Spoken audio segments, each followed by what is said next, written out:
IAS job கிடைக்குமா sir? IAS job கிடைக்குமா? சரி.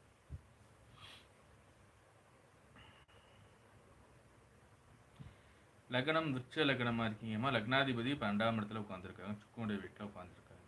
6ஆம் இடத்துல குரு சனி பகவான் நிச்சயமாக்குறாங்க. ஓகே. சூரியன் 9ஆம் இடத்துல, புதன் 9ஆம் இடத்துல, ராகு 9ஆம் இடத்துல. கிட்டத்தட்ட வந்து சூரியன் ராகுங்கிறது 10 டிகிரிக்குள்ள உட்கார்ந்துருக்கு. அரசாங்க வேலைக்கும் ஆளுமை செய்யக்கூடிய கட்டளையிடக்கூடிய அந்த வேலைக்கும் வாய்ப்புகள் மிக அதிகம். ஃபர்ஸ்ட் பாயிண்ட் நோட் பண்ணி வச்சுக்கோங்க.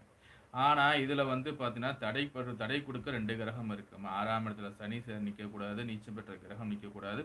அதே மாதிரி சூரியன் ராகு கூட இணையக்கூடாது. சூரியன் வந்து கடக வீட்டுல பகை வீட்டுல உட்கார்ந்தாலும் கூட ஒன்றும் பெரிய தோஷமா இருக்க போறது இல்லை.